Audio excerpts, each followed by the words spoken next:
ჩვენი მეშვიდე ლექციის თემაა უჯრედის ნეკროზი და აპოპტოზი. უჯრედის სიკვდილი ზოგადად ბიოლოგიისა და მედიცინის ერთ-ერთ საკვანძო პრობლემას წარმოადგენს. დღესთვის დადგენილია, რომ უჯრედი შესაძლებელია განადგურდეს ორი გზით. ეს არის ნეკროზის, ანუ იძულებითი სიკვდილის და აპოპტოზის, ანუ გენეტიკურად პროგრამირებული შინაგანი ჰომეოსტაზით განსაზღვრული სიკვდილის მეშვეობით.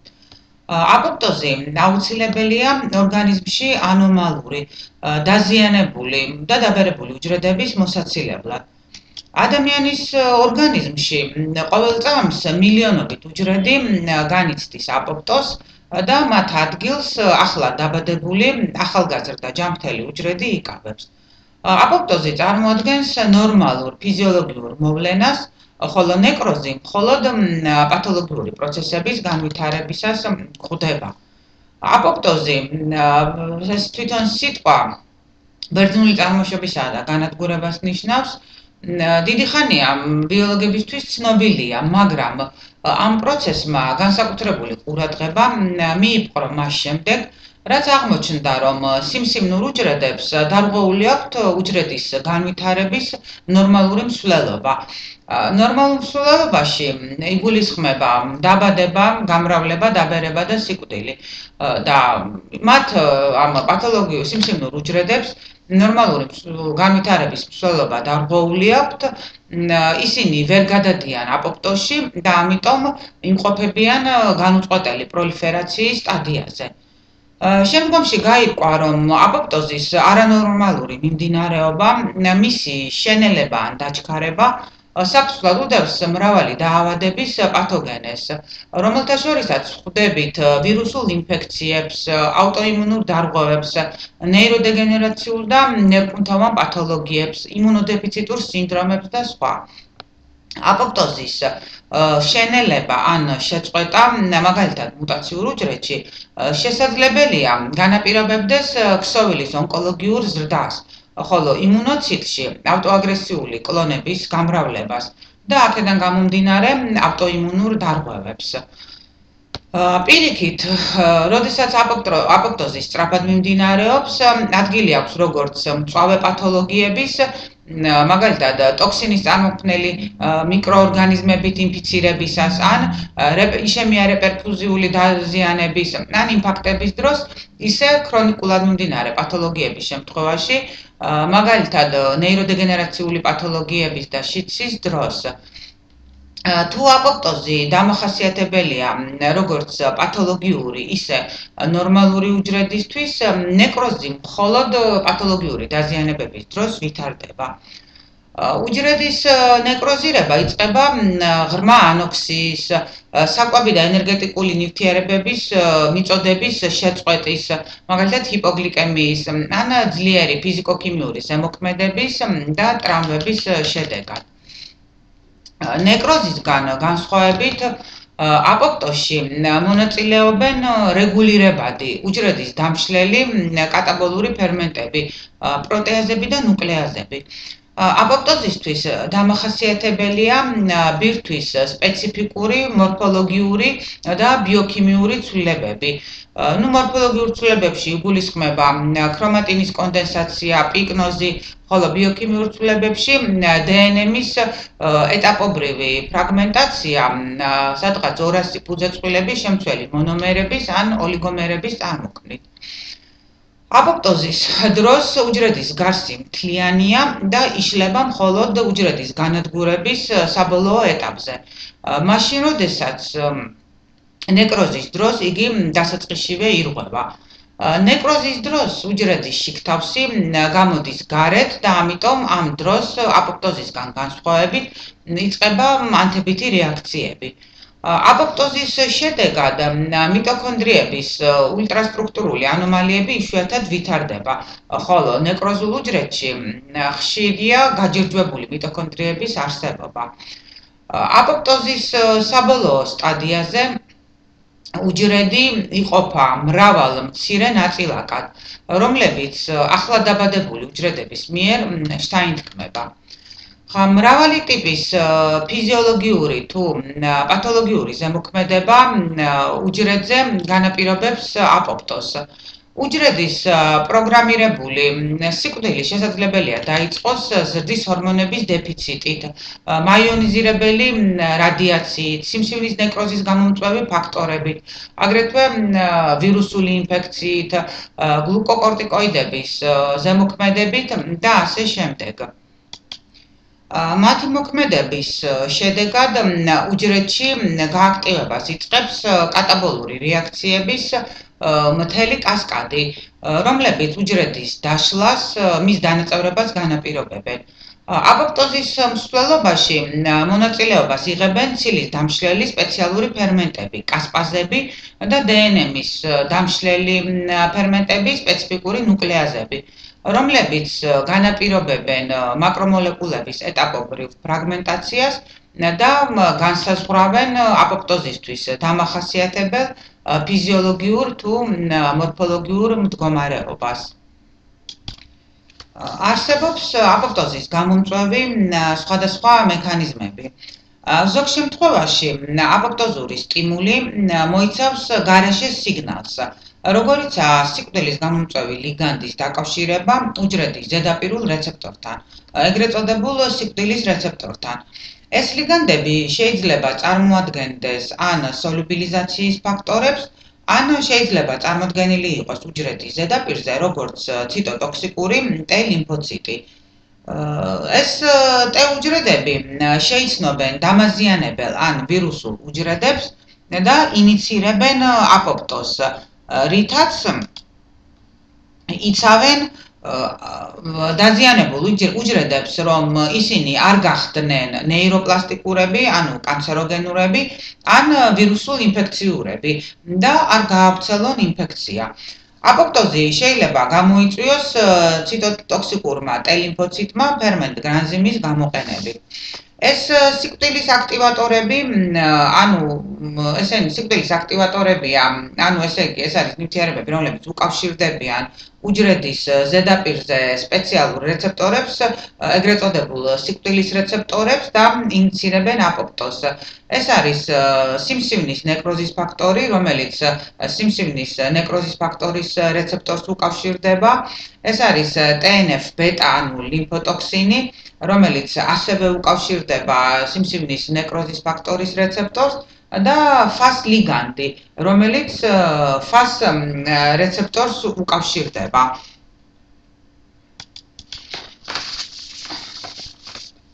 ეს ციტოტოქსიკური T ლიმფოციტები, როგორც უკვე აღნიშნეთ, შეიცავენ ციტოპლაზმურ გრანულებს, სადაც არის ცილები, პერფორინი და გრანზიმები. პერფორინის მოლეკულები უკავშირდებიან სამიზნე უჯრედის ზედაპირულ მემბრანას და წარმოქმნიან ფორებს, რომელთა საშუალებითაც გრანზიმები შედიან უჯრედში. ხოლო ეს გრანზიმები, რომლებიც სერინის პროტეაზებს წარმოადგენენ, ააქტივებენ უჯრედში კასპაზებს, რაც იწვევს უჯრედის თვითდაშლას, ლიკვიდაციას და ანუ აპოპტოზს. ახლა რაც შეეხება აპოპტოზს და უჯრედის პროლიფერაციას.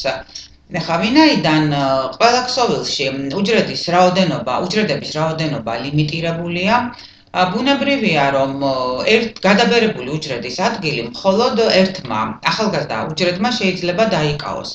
ამიტომ ქსოვილის ნორმალურ ცხოველქმედებას, მისი ჰომეოსტაზის შენარჩუნებას განსაზღვრავს უჯრედების გამრავლებასა და სიკვდილს შორის ბალანსი. თანაფარდობა, რომელიც ამ ორ პროცესს შორის არსებობს, შეიძლება დაირღვეს, რასაც აუცილებლად მოყვება ქსოვილისთვის არასასურველი პროცესების მსვლელობა.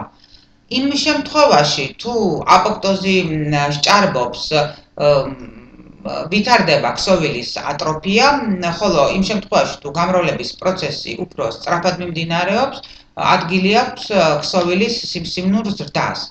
და აი ამ აღნიშნულ პროცესებს შორის ურთიერთკავშირი, მათი მართვა და რეგულაცია მიმდინარეობს მიტოზურ ციკლში. ცნობილია, რომ უჯრედული ციკლის პროცესში არსებობს ორი წერტილი, რომლის დროსაც მიტოზი გარკვეული დროით ყრმდება. დროის ეს მონაკვეთები არსებობს J2M და J1S ფაზების გადაკვეთაზე. და ამ წერტილებში უჯრედი თითქოს ჩერდება და უფიქრდება იმას, გააგრძელოს დაყოფა თუ არა. თუ ადგილი აქვს გენეტიკურად ანომალური უჯრედის წარმოქმნას, არასახარბიელო გარემო პირობებს, ზრდის ფაქტორების ან ენერგეტიკული ნივთიერებების დეფიციტს და აგრეთვე სხვა ნებისმიერ არასასურველ მოვლენებს, უჯრედის გამრავლება ჩერდება.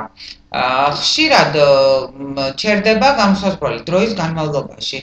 და თუ ასეთი უჯრედი არ გამოვიდა აღნიშნული მდგომარეობიდან, ის განიცდის აპოპტოზს და ნადგურდება. თვითონ ესეც იცით, რომ უჯრედის ციკლის კონტროლი მიმდინარეობს ორი ტიპის ცილებით, ეს არის ციკლინები და ციკლინ დამოკიდებული პროტეინ კინაზები. ციკლინების კონცენტრაცია უჯრედის ციკლის მსვლელობაში მერყეობს. თუ მათი კონცენტრაცია გაიზარდა, ისინი ააქტივებენ ციკლინ დამოკიდებულ პროტეინ კინაზას, რის გამოც ის იწყებს ციკლინ დამოკიდებული პროტეინ კინაზა იწყებს სხვადასხვა პროლიფერაციული ცილის ფოსფორილირებას და განაპირობებს უჯრედის გადასვლას მომდევნო ციკლში. მაგალითად, ციკლინი D უერთდება ამ ციკლინ დამოკიდებულ კინაზა 4-ს და ციკლინ დამოკიდებულ კინაზა 6-ს J1 ფაზის დასაწყისში. ხოლო ციკლინი E ააქტივებს ციკლინ დამოკიდებულ კინაზა 2-ს J1-დან S ფაზაში, J1-დან S-ში გარდამავალ ფაზაში. ციკლინი A ურთიერთქმედებს ციკლინ დამოკიდებულ კინაზა 2-თან S ფაზაში და აგრეთვე J2-დან მიტოზში გარდამავალ ფაზაში და ასე შემდეგ. არსებობენ ცილები, რომლებიც ციკლინ დამოკიდებული კინაზის აქტივაციას აჩერებენ და შესაბამისად აჩერებენ უჯრედულ ციკლს. მათ მიეკუთვნება სპეციალური ინჰიბიტორები, ეგრეთ წოდებული ციკლინ დამოკიდებული კინაზების ინჰიბიტორები. გარდა ამისა, ციკლინ დამოკიდებული კინაზების აქტივობა შეიძლება შეცვალოს სხვა ბირთვულმა ცილებმაც, მაგალითად პროტოონკოცილა მაიცმა. მაიცი ეგრეთ წოდებული ადრეული რეაგირების ტრანსკრიფციის ფაქტორს წარმოადგენს, რომელიც მეორე ცილასთან, MAX-თან ერთად მიტოზისთვის აუცილებელი გენების ჩართვას განაპირობებს. აი მიცის მომატება უჯრედის ბირთვში აუცილებელია იმისთვის, რომ ინტერფაზაში მყოფმა უჯრედმა დაიწყოს გამრავლება. ამიტომ მიცის გენის აქტივაციის შეჩარება იწვევს მიტოზის დაყოვნებას. გლუკოკორტიკოიდების მოქმედების ერთ-ერთ ძირითად ბიოქიმიურ გამოვლინებას წარმოადგენს უჯრედის აპოპტოზი. ამ ნივთიერებებმა შეიძლება იმოქმედონ როგორც მიტოზში მყოფ უჯრედებზე, ისე არაპროლიფერირებად სისტემებზეც. ორივე შემთხვევაში გლუკოკორტიკოიდები შესაბამისი რეცეპტორების მეშვეობით განაპირობებენ გენთა ექსპრესიის ცვლილებას. თუ არაპროლიფერირებად უჯრედებზე გლუკოკორტიკოიდების სამიზნეს აპოპტოზში მონაწილე კასპაზების გენები წარმოადგენენ, მიტოზში მყოფ უჯრედებში ეს ჰორმონები მოქმედებენ პროლიფერაციულ გენებზე. მაგალითად, მათი მოქმედების შედეგად მცირდება C მიცის, ანუ უჯრედული მიცის ექსპრესია. ქვეითდება აგრეთვე ციკლინების და მათი პროტეინ კინაზების სინთეზით. შედეგად უჯრედის გამრავლება წყდება და უჯრედი გადადის აპოპტოზში. J1-ის გამშვებ პუნქტში ციკლინების და ციკლინ დამოკიდებული პროტეინ კინაზების რეგულაციას ახორციელებენ სხვადასხვა ტიპის ცილები, რომელთა შორისაც აღსანიშნავია პროტეინ 53, პროტეინ RB და I2F. მიტოზის მარეგულირებელ ცილებში აღსანიშნავია პროტეინ 53, P53, რომელიც რაღაც ათეული წლის წინ იყო აღმოჩენილი და რომლის არსებობაც სიმსივნური პროცესების შეჩერებასთან იყო დაკავშირებული. სიმსივნური ქსოვილების კვლევის შედეგად დადგინდა, რომ თუ უჯრედში ადგილი ჰქონდა ნორმალური არამუტირებული P53-ის სინთეზს, ქსოვილის არაკონტროლირებადი ზრდა ექვემდებარებოდა რადიო და ქიმიოთერაპიულ ზემოქმედებას. რაც იმის მაჩვენებელი იყო, რომ უჯრედები ადვილად განიცდიდნენ აპოპტოზს. სიმსივნის საწინააღმდეგო მოქმედების გამო P53-ის გენს უწოდეს ანტიონკოგენი. მოგვიანებით გაირკვა, რომ P53 წარმოადგენს ტრანსკრიფციულ ფაქტორს, რომელიც ციკლინ დამოკიდებული პროტეინ კინაზის ინჰიბიტორის P21-ის გენის ექსპრესიას იწვევს. P53-ის მოქმედების შედეგად წარმოქმნილი P21 ამოხრუჭებს რა ციკლინ დამოკიდებულ კინაზას, აჩერებს მიტოზურ ციკლს J1 ფაზაში. გარდა პროლიფერაციის შეჩერებისა, P53 უჯრედების აპოპტოზს განაპირობებს. წარმოადგენს რა უნივერსალურ ტრანსკრიფციულ ფაქტორს P53 აპოპტოზის გამომწვევი გენის ბაქსის ექსპრესიას და აპოპტოზის დამთქმული გენის BCL2-ის რეპრესიას, პირიქით რეპრესიას იწვევს. გარდა ამისა, P53 რთავს გენებს, რომლებიც კოდირებას უწევენ პლაზმური მემბრანის ერთ-ერთ მომაკვდინებელ რეცეპტორს FAS, რომლის გააქტივებაც სხვადასხვა ბიოლოგიურად აქტიური ნივთიერებებით განაპირობებს უჯრედის პროგრამირებულ სიკვდილს. ასე იგი, P53, ანუ პროტეინ 53 იცავს უჯრედს უჯრედული ციკლის დასრულებისგან, თუ DNM-ი დაზიანებულია, ან თუ უჯრედმა განიცადა სხვა ტიპის დაზიანება. როდესაც დაზიანება სუსტია, P53 აჩერებს უჯრედულ ციკლს, მანამ სანამ არ გამოსწორდება ეს აღნიშნული დაზიანება. და თუ დაზიანება იმდენად ძლიერია, რომ გამოსწორებას არ ექვემდებარება, P53 უბიძგებს უჯრედს თვითმკვლელობისკენ, ანუ ინიცირებს აპოპტოზს.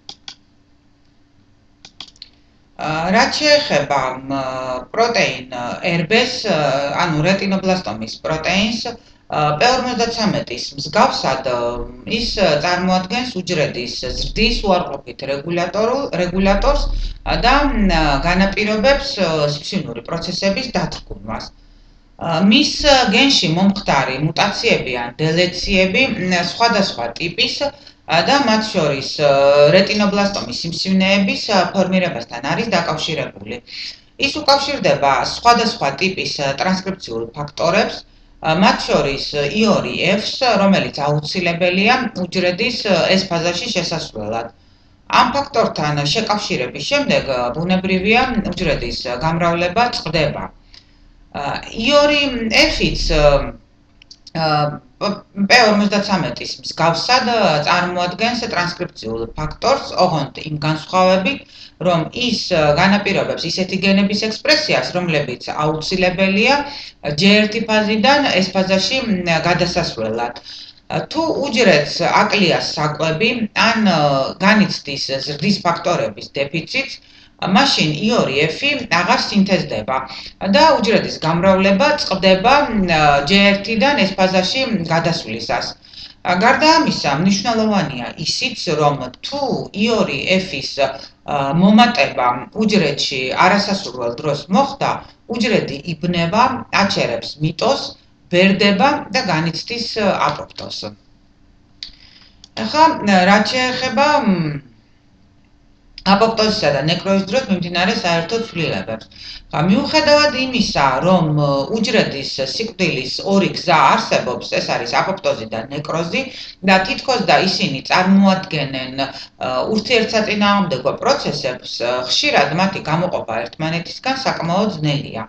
უფრო მეტიც, რიგ შემთხვევებში აპოპტოზს მოყვება ნეკროზი, რაც ქსოვილის პათოლოგიურ მდგომარეობაში გადასვლას იწვევს. აღნიშნული მიუთითებს იმაზე, რომ უჯრედის პროგრამირებულ და იძულებით სიკვდილს აქვს მრავალი საერთო საფეხური და მათი განცალკევება უჯრედში არსებული ნატიფი მექანიზმების საშუალებით ხდება. აპოპტოზის და ნეკროზის დროს მიმდინარე საერთო ცვლილებებზე მეტყველებენ შემდეგი ფაქტები. აპოპტოზის შემდეგ უჯრედი შესაძლებელია გადავიდეს მეორად ნეკროზში. ერთი და იმავე ტოქსინმა შესაძლებელია გამოიწვიოს აპოპტოზიც მცირე კონცენტრაციებში და პირველადი ნეკროზიც მაღალ კონცენტრაციებში. აგრეთვე მრავალი პათოლოგია, რომლებისთვისაც დამახასიათებელია ნეკროზული ცვლილებები, მოიცავს აპოპტოზურ ცვლილებებსაც, მაგალითად მიოკარდიუმის ინფარქტი, აპოპლექსია, იშემიარე პერფუზიული დარღვევები და ასე შემდეგ. და ცვლილებები მიტოქონდრიულ მემბრანებში ორივე პროცესის დროს მსგავსია. ამდენად უჯრედის სიკვდილს აქვს მრავალი საერთო საფეხური, რომელთა შორის წამყვანი მნიშვნელობა მიტოქონდრიების ფუნქციის დაქვეითებას ენიჭება. ცნობილია, რომ მიტოქონდრიების ძირითად ენერგეტიკულ პოტენციალს, რომლის საშუალებითაც ისინი ATF-ის სინთეზს ახორციელებენ, პროტონთა არათანაბარი გადანაწილება წარმოადგენს. ვინაიდან წყალბადის იონთა უფრო მეტი რაოდენობა დაგროვილია მიტოქონდრიის მემბრანათა შორის სივრცეში, პროტონთა გრადიენტი მიმართულია გარედან შიგნით, შიდა მიტოქონდრიული მატრიქსისკენ.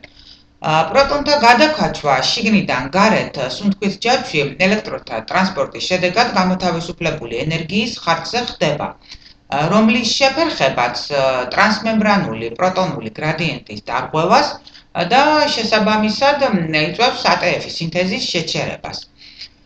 მიტოქონდრიებში არსებული პროტონული გრადიენტი განაპირობებს ტრანსმემბრანული პოტენციალის არსებობას, რომელიც დელტა-ფით აღინიშნება. ტრანსმემბრანული პოტენციალი მიტოქონდრიების ნორმალური ფუნქციონირების გარანტიაა და მისი მოშლა აუცილებლად ჯერ მიტოქონდრიების, ხოლო შემდეგ კი ენერგიის დეფიციტის გამო უჯრედის სიკვდილს გამოიწვევს. თუ რომელიმე ტოქსიკურმა ნივთიერებამ შიდა მიტოქონდრიალურ მემბრანაში მოახერხა ნახრეთის ფორის წარმოქმნა, მიტოქონდრია დაკარგავს ძალოვანი სადგურის ფუნქციას და ვეღარ მოამარაგებს უჯრედს ATF-ით. მიუხედავად ამისა, მიტოქონდრიები შეიცავენ სპეციალურ ფორებს, რომლებიც გარკვეულ პირობებში იხსნება და პროტონთა ნაკადს ატარებს გარედან შიგნით. სამი ასეთი ნახრეტი გამოიყენება ATF-ის სინთეზის პროცესში და მათ სუნთქვითი ჯაჭვის და ჟანგვითი ფოსფორილირების შეუღლების პუნქტები ეწოდება. ისინი გამუდმებით მუშაობენ და მათ არხებში შესული წყალბადის იონები განაპირობებს ATF-ის სინთეზს. რაც უფრო მეტი წყალბადია დაგროვებული მემბრანათა შორის სივრცეში, მით უფრო დიდი რაოდენობით ხდება პროტონების გატარება და შესაბამისად მით უფრო მეტი ATF-ი სინთეზდება. და პირიქით, თუ დელტა-Φ დაბალია, ანუ პროტონთა გრადიენტი მცირეა, მით უფრო მცირე რაოდენობა ATF-ი სინთეზდება. ამ ATF-ის მასინთეზირებელი ფორების გარდა მიტოქონდრიულ მემბრანაში ხდება აგრეთვე არხი, რომელსაც გარდამავალი განვლადობის, ანუ მეგა არხი ეწოდება. ის იწყება ციტოპლაზმის მხრიდან, განსწოლავს ორივე მიტოქონდრიალურ მემბრანას, მატრიქსს და მთავრდება შიდა მიტოქონდრიალურ სივრცეში. ამ არხის გახსნა ცხადია იწვევს პროტონთა გრადიენტის დარღვევას, რის გამოც დელტა-Φ მცირდება. შედეგად შეუღლების პუნქტებისთვის წყალბადის იონები აღარ არის საკმარისი, რის გამოც ATF-ის სინთეზი მცირდება. ნორმალურ მდგომარეობაში მეგა არხი, რა თქმა უნდა, დახურულია, მაგრამ გარკვეულ პირობებში ის შესაძლებელია გაიხსნას. მისი ხანგრძლივი გახსნა მიტოქონდრიებისთვის დრამატულად მთავრდება. იწყება დელტაფის კოლაფსი, ითიშება სუნთქვითი ჯაჭვი და მიტოქონდრიებიდან გარეთ ციტოპლაზმაში გამოსვლას იწყებენ სხვადასხვა ფუნქციურად მნიშვნელოვანი ცილები. გარკვეული დროის შემდეგ მიტოქონდრიები კარგავენ ნორმალური ცხოველქმედების უნარს, რასაც შემდგომში მთელი უჯრედის სიკვდილი მოჰყვება. სხვადასხვა ტოქსიკური ნივთიერებები და მათ შორის ზეჟანგები, აზოტის ოქსიდი, კალციუმის იონების მაღალი კონცენტრაციები უჯრედის ნეკროზს სწორედ მეგაარხის გახსნით იწვევს.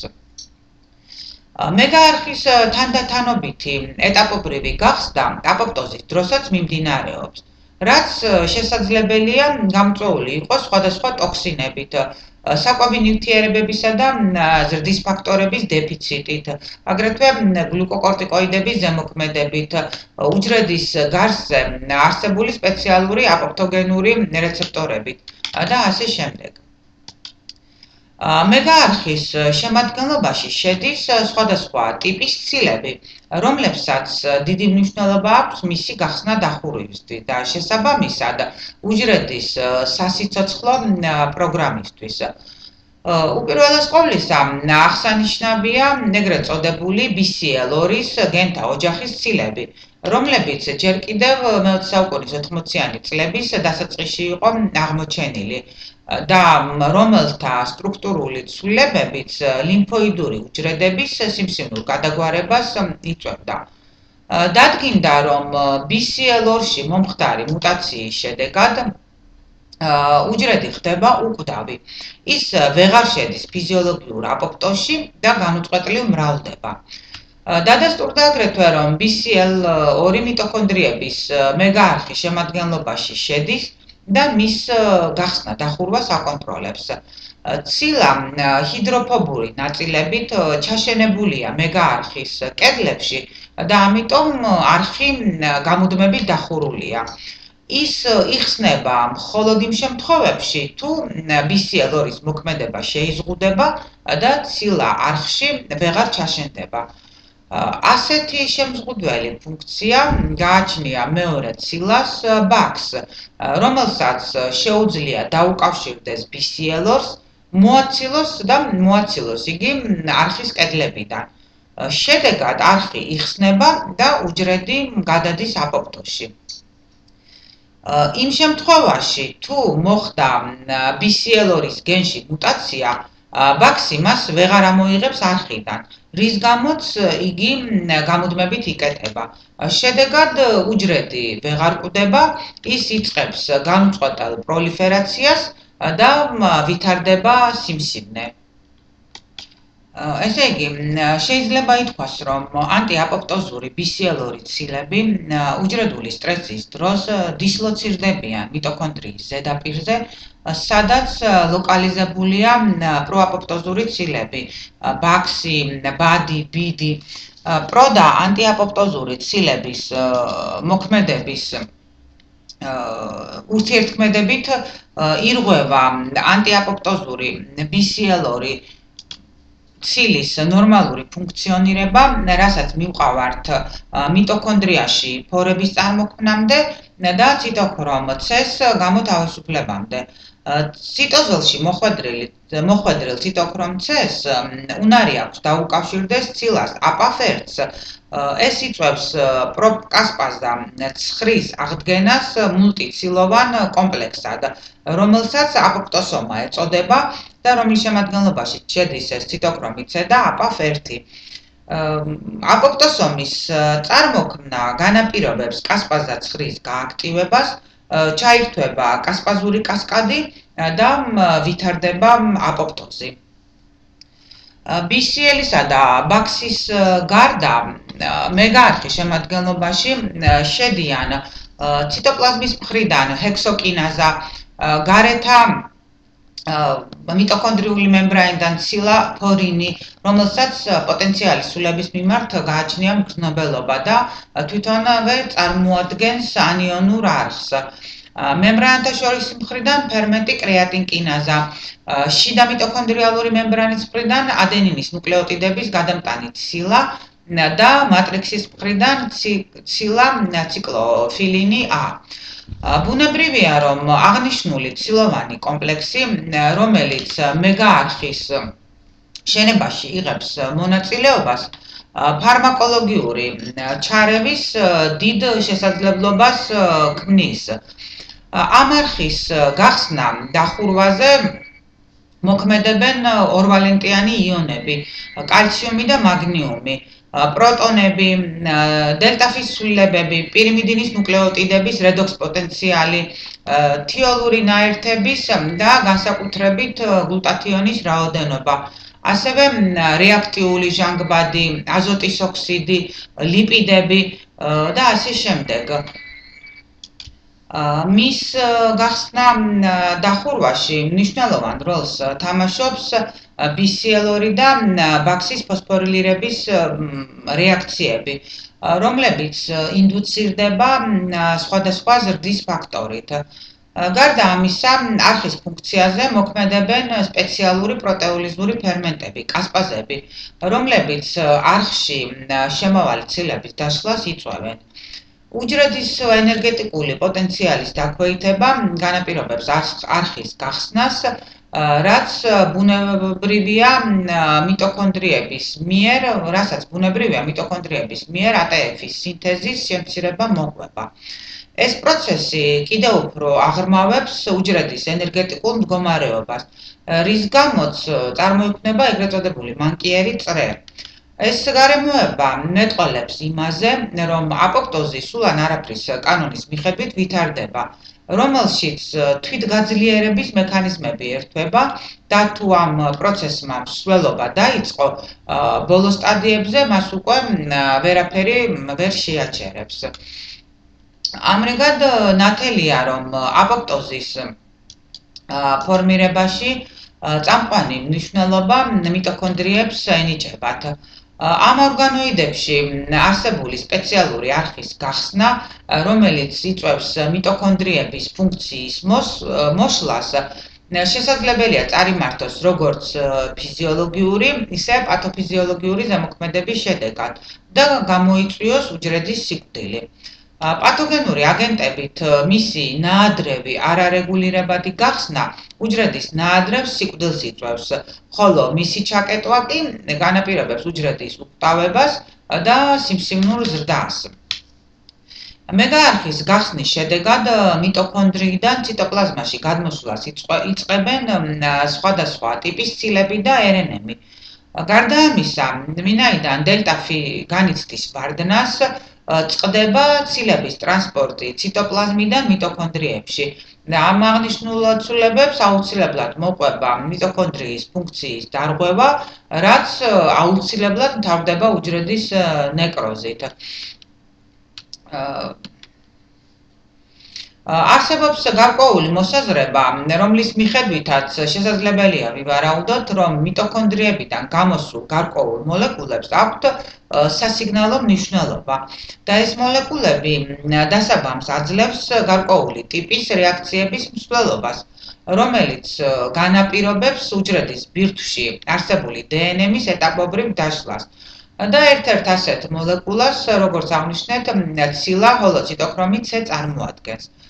ის ნორმალურ პირობებში აპოციტოქრომი C-ს ფორმით ტრანსპორტირდება მიტოქონდრიებში, ჩაერთვება შიდა მიტოქონდრიულ მემბრანაში და მონაწილეობას იღებს ელექტრონთა გადატანის ჯაჭვის შენებაში.